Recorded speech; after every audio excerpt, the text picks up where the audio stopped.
Hola amigos, ¿cómo están? Vamos a ver en esta oportunidad estructuras de programación iterativas. Sabemos que todo problema a resolver requiere un proceso de especificación y de implementación. Con especificación nos referimos a responder a la pregunta ¿qué queremos hacer para resolver el problema? Y con implementación nos referimos a responder a la pregunta ¿cómo hacer para resolver el problema? Como sabemos, todo algoritmo consta de una secuencia finita de pasos. Cuando un subconjunto de esta secuencia se repite varias veces, es conveniente usar una estructura iterativa. De esto trataremos en este video. La agenda a tratar consta de las siguientes unidades temáticas: forma, ritmo y abstracción, especificación de algoritmos, implementación de algoritmos, estructuras repetitivas, algunos casos y ejercicios que reforzarán el aprendizaje. La ingeniería es el conjunto de conocimientos científicos y tecnológicos para la innovación, la invención, el desarrollo y mejora de técnicas y herramientas para satisfacer las necesidades y resolver los problemas de las personas y así a la sociedad. La ingeniería es una actividad que transforma el conocimiento en algo práctico. Para ello se apoya en las ciencias básicas, como son las matemáticas, la física, la química, la biología, ingeniería aplicada, ciencias económicas, entre otras. La acción de programación comienza con la resolución del problema en cuestión, en donde se priman las actividades de diseño y de razonamiento frente a la depuración, mediante ejecución. De la misma manera que el ingeniero civil requiere especificar las características de un puente que luego construirá, así como un ingeniero mecánico planea y dirige operaciones de manufactura y mantenimiento de maquinarias y evalúa y optimiza procesos de conversión de energía, el ingeniero de sistemas también debe especificar antes de construir una solución informática. El proceso de resolución de problemas se da en dos fases, una en el mundo real y otra en el mundo informático. En el mundo real se inicia con el problema, luego se hace una especificación para luego construir la implementación a través de un algoritmo que luego será codificado en un lenguaje natural llamado pseudocódigo. Este pseudocódigo luego es codificado en un lenguaje formal o de programación que es el programa fuente en el mundo informático ya. Este programa fuente, luego de ser compilado, genera el programa objeto que al enlazarse con algunas librerías va a generar el programa ejecutable. Algunos aspectos a tener en consideración cuando se resuelve un problema son los siguientes: que el algoritmo sea fácil de entender, codificar y depurar; que el algoritmo use eficientemente los recursos del computador y en especial que se ejecute con la mayor rapidez posible. Cuando se escribe un programa que se va a usar una o pocas veces, el primer objetivo es el más importante. Sin embargo, cuando se presenta un problema cuya solución se va a utilizar muchas veces, es conveniente desde el punto de vista económico realizar un algoritmo más. Tenemos aquí las tres etapas: la especificación, la implementación y la evaluación. La especificación consiste en esencia en responder a la pregunta ¿qué hace el programa? No interesa los detalles de cómo sería el programa. La implementación, después de la especificación, consiste en responder a la pregunta ¿cómo se consigue la función pretendida? Una especificación puede implementarse de diferentes formas. Todas están alineadas a la especificación. Sin embargo, tendrá que hacerse una evaluación de cada una de las soluciones para elegir la mejor, aquella que sea más eficiente en términos de espacio y de tiempo. Tenemos aquí la terna de Juárez. La terna de Juárez es una técnica para especificar que consta de tres partes: la parte A, la parte P y la parte B. La parte A es la precondición, la parte P es la función que se quiere realizar y la parte B la postcondición. La precondición es cualquier aserción que solo implica el estado inicial. La postcondición es cualquier aserción que solo implica el estado final. La precondición de P es la condición de la entrada del algoritmo.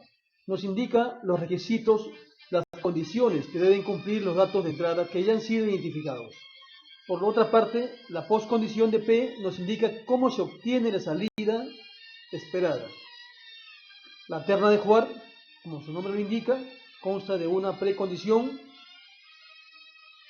la función y la postcondición. En este caso vamos a denotar con color rojo la precondición, color verde la función y color azul la postcondición. La sintaxis de la terna de Huard se muestra a continuación. Precondición, dos puntos, y las aserciones de la precondición, luego la función id, identificador de la función, seguida de las variables de entrada, luego el verbo dep, de devolver, seguido de las variables de salida. La postcondición son las aserciones que nos indican cómo obtener la salida.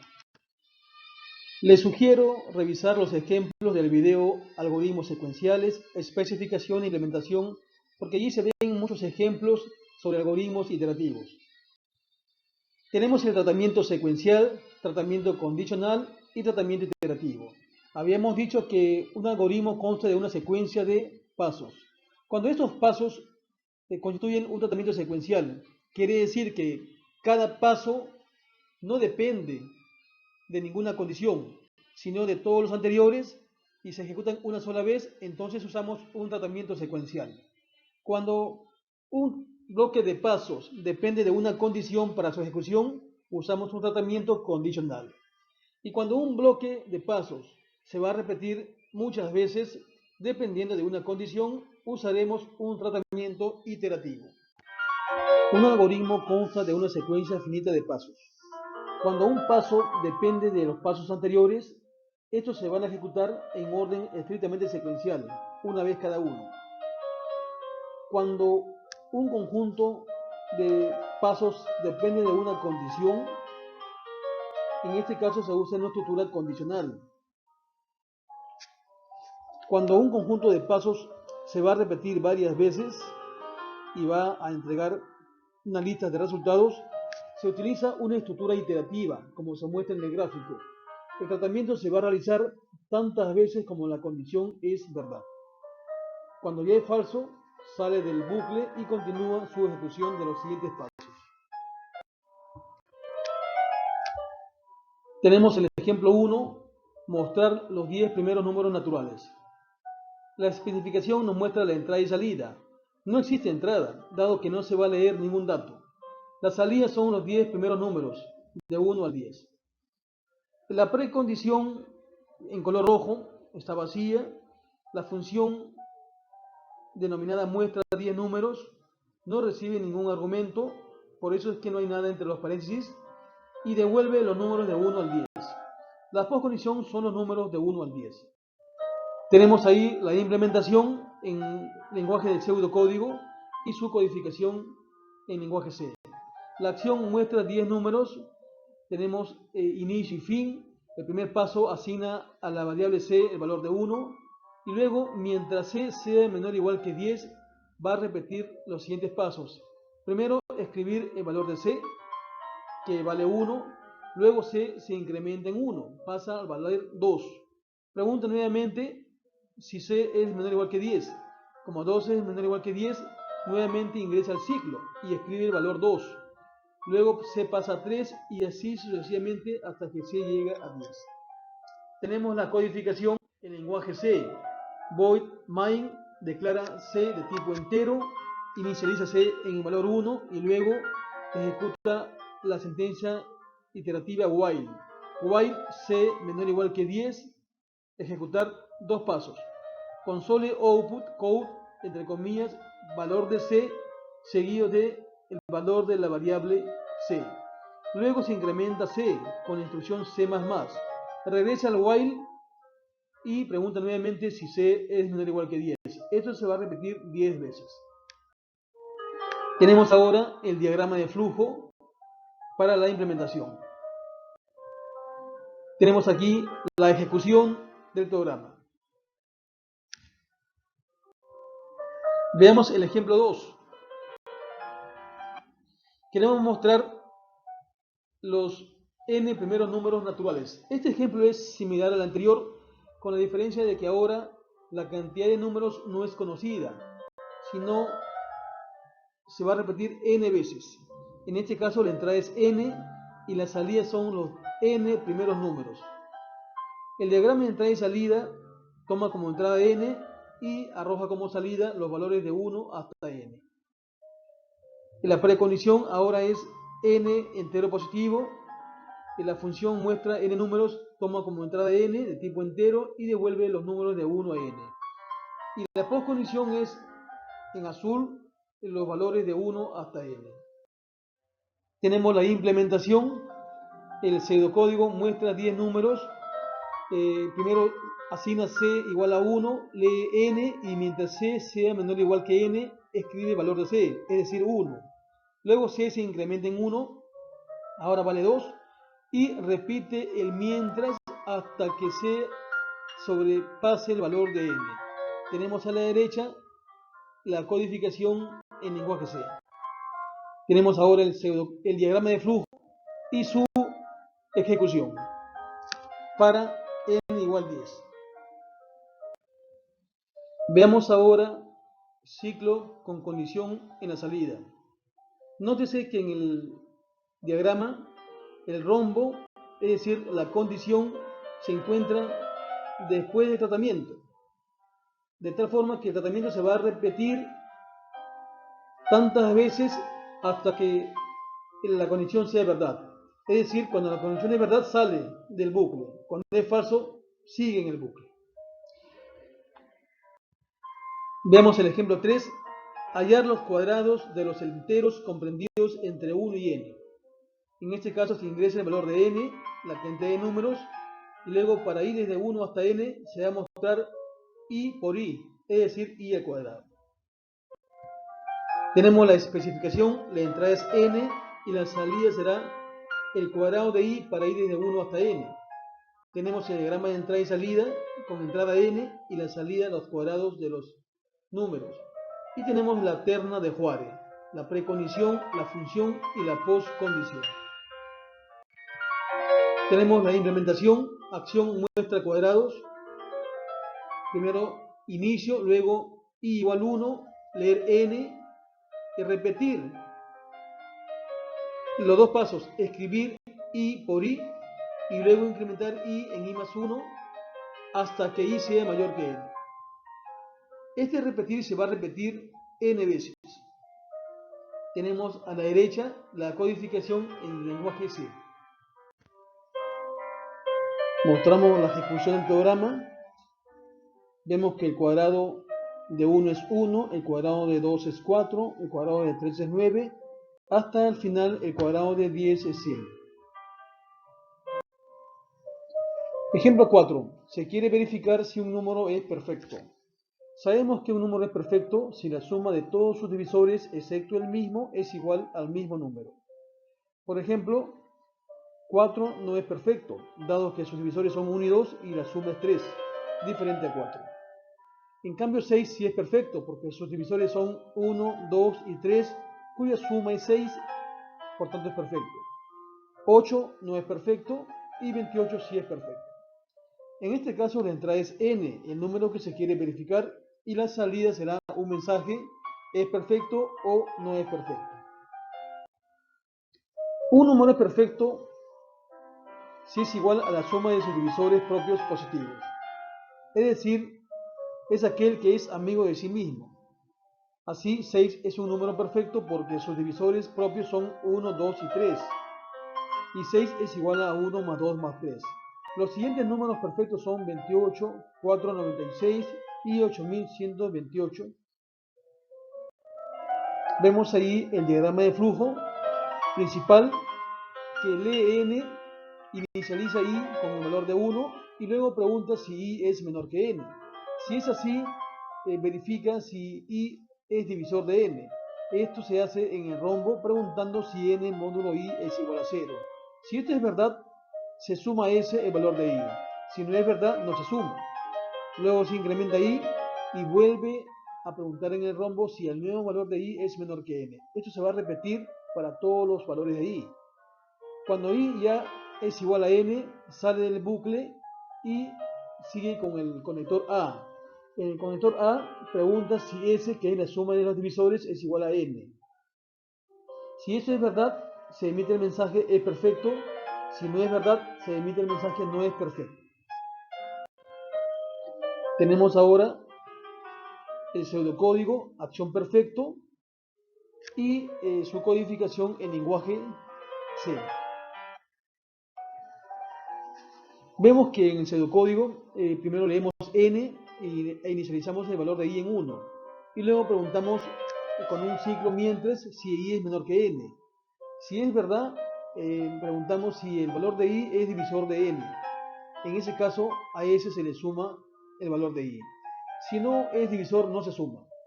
El i se incrementa y nuevamente se verifica si es menor que n, y así se repite sucesivamente.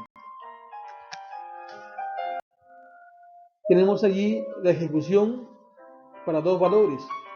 Se ingresa el número 28 y se emite el mensaje es perfecto. En cambio, en el segundo caso se ingresa el 23 y se emite el mensaje 23 no es perfecto. Veamos el ejemplo para hallar el máximo común divisor de dos enteros. La entrada es a y b y la salida es m. La precondición que a y b sean enteros positivos. La función mcd recibe a y b entero y devuelve m entero. Y la salida m es el máximo común divisor de a y b. Tenemos ahí la implementación. Se calcula r, el resto de la división de a entre b. Se reemplaza a por b y b por r. Si r es igual a 0, entonces el valor actual de a es el máximo común divisor y termina el algoritmo. Si no, se regresa al paso 1. Tenemos ahí la codificación en C. Ahora veamos la ejecución con dos números. Ingresamos 50 y 30 y el MCD es 10. Si ingresamos 55 y 33, el MCD es 11. Veamos el ejemplo 6. Se presenta un menú de figuras. Por cada figura se construye un método para hallar el área de una figura. Tenemos ahí el programa principal que llama al método menú, quien devuelve un valor y se asigna a la variable OPC. Mientras OPC sea diferente de 0, se ingresa al while. Dentro del while tenemos dos casos. Caso 1 se invoca al método cuadrado y caso 2 se invoca al método triángulo. Cuando termine el while, nuevamente se llama a menú y vuelve a preguntar. Si OPC es diferente de 0, nuevamente ingresa al switch y así seguidamente hasta que OPC sea igual a 0. Tenemos en el lado derecho el menú que muestra simplemente las opciones 1 para cuadrado, 2 para triángulo y así sucesivamente. Tenemos el método triángulo que hay el área del triángulo y la ejecución. Se muestra la ejecución del menú, se ingresa la opción 1 para hallar el área de un cuadrado. Entonces se pide ingrese el lado del cuadrado. Se ingresa 6 y muestra el mensaje el área del cuadrado es 36. Al terminar nuevamente se invoca al menú y así hasta que se elija la opción 0. Tenemos la implementación del método triángulo. Ejemplo 7. Queremos hallar el cociente entero de dos números enteros sin realizar divisiones. En este caso la entrada es D mayúscula y D minúscula, el dividendo y el divisor. Y la salida será Q, el cociente. Vemos ahí el diagrama de entrada y salida y la terna de Joale. El proceso consta de los siguientes pasos. Se resta D y D hasta que se obtenga una diferencia D menor que D minúscula. El cociente será el número de restas que se realiza. Por ejemplo, para hallar 12 entre 5, se resta 12 menos 5 igual a 7. Como 7 es mayor que 5, continúa. Nuevamente, 7 menos 5, 2. Como 2 es menor igual que 5, termina. Se han realizado dos restas, por tanto el cociente es 2. Igualmente, si se divide 15 entre 4, se resta 15 menos 4, nos da 11. Como 11 es mayor que 4, nuevamente se repite, 11 menos 4 nos da 7. Como 7 es mayor que 4, nuevamente 7 menos 4, hasta que nos da R igual 3. 3 es menor que D minúscula, por tanto se detiene. Se han realizado 3 restas, por tanto 3 es el cociente. Tenemos ahí la implementación y la codificación en C.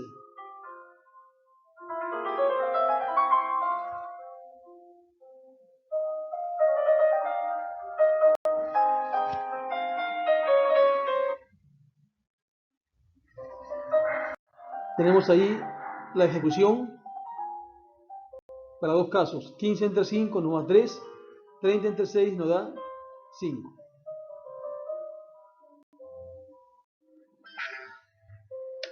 Ejemplo 8.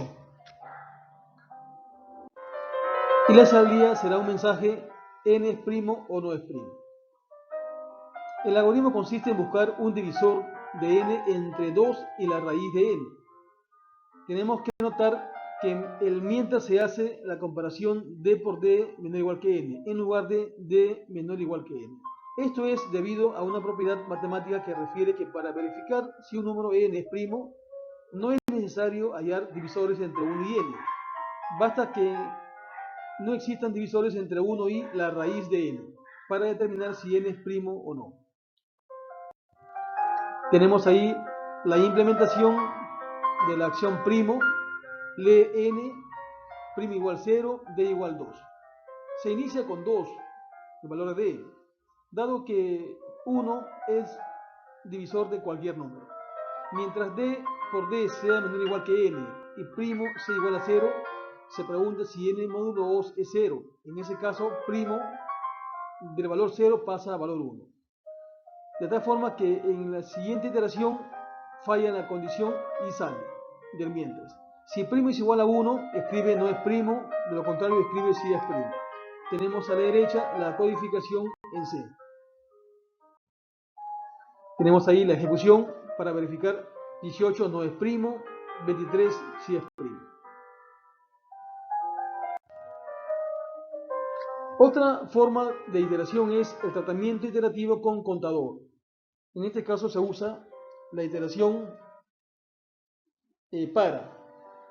para ir desde 1 hasta n hacer un tratamiento. Quiere decir que el tratamiento se va a realizar n veces, desde 1 hasta n. La instrucción para se codifica en lenguaje C, en Java o C# con la sentencia for.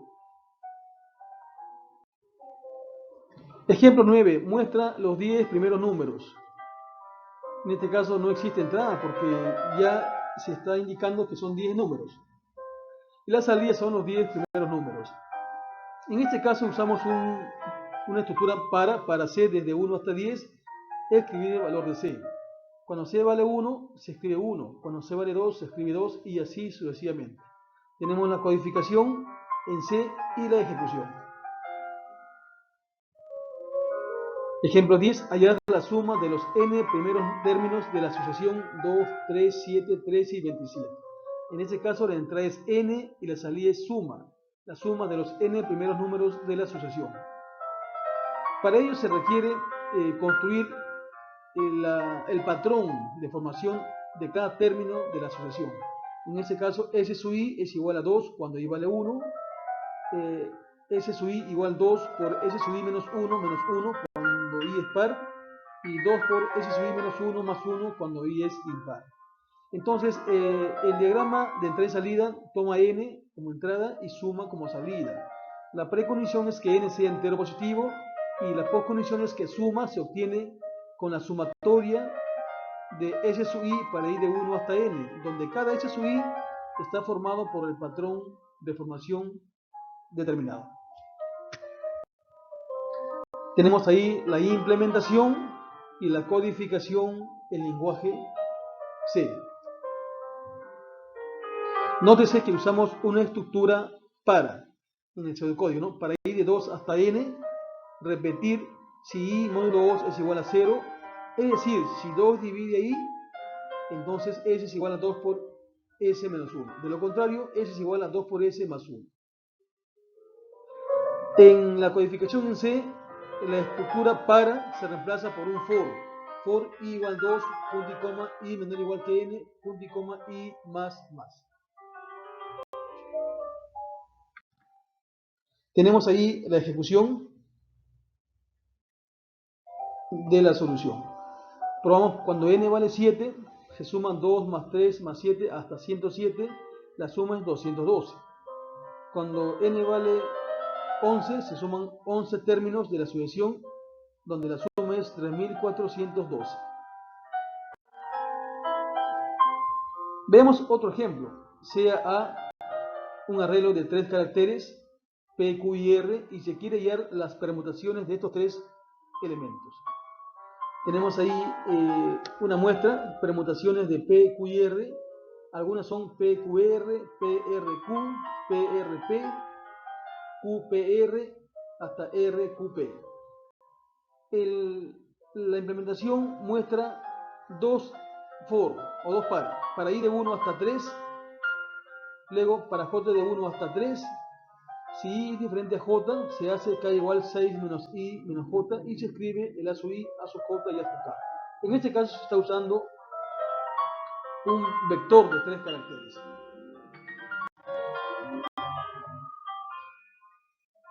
Veamos otro ejemplo. Queremos especificar un algoritmo que lea desde teclado n números y halle la distancia mayor y la distancia menor entre dos términos consecutivos. Por ejemplo, si n es igual a 7 y s es igual a 3, 8, menos 1, 12, 13, 2 y menos 1, tenemos ahí la distancia entre 3 a 8 es 5, de 8 a menos 1 es 9 y de 2 a menos 1 es 3. Notamos que la distancia mayor es 13 y la distancia menor es 1. Tenemos la entrada es n y s y la salida es d sub m mayúscula y d sub m minúscula. Tenemos la terna de Juárez, la codificación de la implementación. Nótese que usamos una estructura para o for en C. Y dentro de la estructura iterativa tenemos dos estructuras condicionales secuenciales.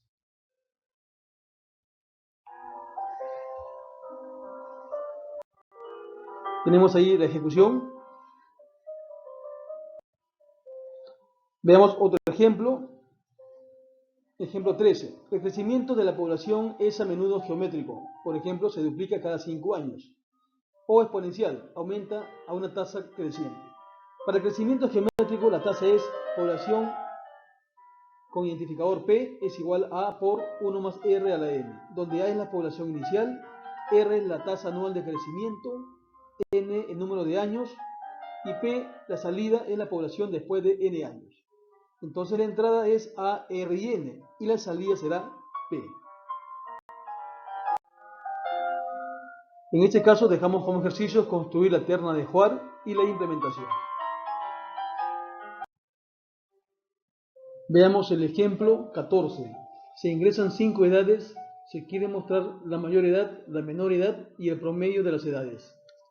Tenemos la especificación. En la entrada tenemos E sub i para ir de 1 a 5 las edades. Y la salida mayor, menor y P edad promedio de las edades. Tenemos el diagrama de entrada y salida, la terna de Juárez, cada E sub i es entero positivo. La función promedio recibe E sub i para ir de 1 a 5 y devuelve mayor, menor y P edad. Y la postcondición muestra cómo se obtiene mayor como el máximo de los E sub i, menor como el mínimo de los E sub i y P edad la suma de los E sub i entre 5. Tenemos una solución con condición en la entrada. Tenemos aquí en el color rojo un while, mientras i sea menor que 5 se leen las edades, se suman las edades y se halla el mayor y el menor. Cuando sale del while se calcula el promedio de las edades y se muestra el mayor, menor y promedio de edad. Tenemos ahí la ejecución para 5 edades, 12, 16, 14, 19 y 93. La mayor edad es 93, la menor edad 12 y el promedio 30. Tenemos ahora una solución con condición en la entrada contador descendente. Quiere decir que el i ahora inicia en 5 y va decrementándose hasta llegar a 0. Nótese en el while, mientras i mayor que 0, se ejecuta la lectura de las edades y se calcula el mayor y el menor. Tenemos ahora una solución con condición en la salida, con contador descendente. Quiere decir que ahora ya no usamos un while do, sino un do while. La condición está al final del bucle. Se leen las edades, se calcula mayor, menor y se pregunta al final si el i es mayor que 0. Después de repetir 5 veces el do while, se muestra el mayor, el menor y el promedio.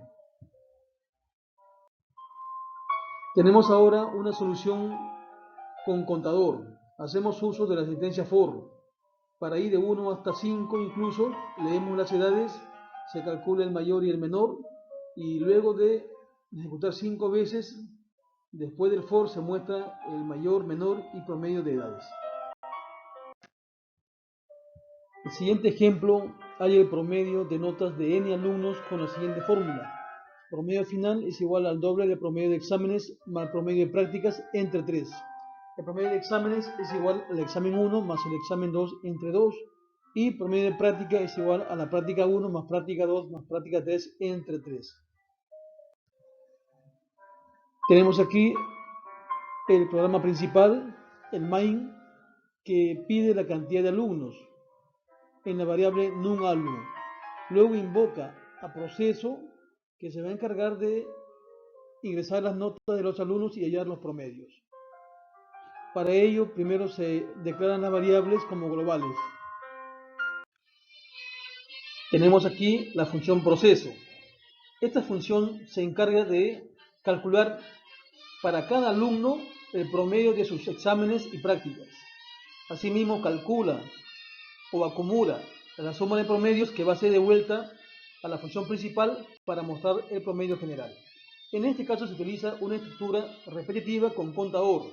Se aprecia en el cuerpo del proceso una estructura for, que indica que se va a repetir para ir desde 1 hasta num_alum el conjunto de sentencias encerradas entre llaves. Tenemos ahí la ejecución para 3 alumnos. Se ingresan para alumno 1, alumno 2 y alumno 3 sus respectivos exámenes y prácticas y se muestra el promedio de exámenes, promedio de prácticas y el promedio de los promedios. Veamos el ejemplo 16. En este ejemplo se quiere construir una escuela en un pueblo determinado. En el caso específico tenemos 4 pueblos: Sullana, Ayabaca, Lancones y Querecotillo. Cada uno tiene una población: Sullana 100, Ayabaca 500, Lancones 50 y Querecotillo 800. Los arcos en el grafo están etiquetados con la distancia o el peso de un pueblo hacia otro pueblo. Para ello se deberá elegir entre varios pueblos cuál es el más conveniente. El más conveniente será aquel que tenga menor costo de desplazamiento de sus habitantes. Por ejemplo, Sullana tiene como costo de desplazamiento la suma de los productos 300 por 500 de Ayabaca, más 120 por 800 de Querecotillo, más 200 por 50 de Sullana a Lancones. Asimismo, para Ayabaca tendríamos que sumar 100 población de Sullana por 300, la distancia, más 50 población de Lancones por 500, más Querecotillo, 800 habitantes por 700. En cada uno de los poblados tenemos que hallar el costo y deberá elegirse el menor de ellos. Mostramos el diagrama de entrada y salida, que tiene 2 partes. Primero vamos a crear el vector P, vector de poblaciones, y la matriz de vector de distancias entre poblados. El vector P tendrá en la entrada P sub i la población del pueblo I, y la matriz D contendrá en la fila I columna J, es decir, en la entrada de IJ, la distancia del poblado I al poblado J. Seguidamente, a partir de P y D se construirá el vector C, vector de costos. En C tendremos el costo de desplazamiento desde los demás poblados hacia un poblado. Así, en el C sub K tendremos el costo de desplazamiento de las demás poblaciones hacia el poblado K. Cuando tengamos el vector C, tendremos que hallar el menor de ellos. El menor de ellos corresponderá al índice en donde se deberá construir el colegio. Si la escuela se construyera en Sullana, los habitantes de los otros poblados tendrían que desplazarse hacia Sullana.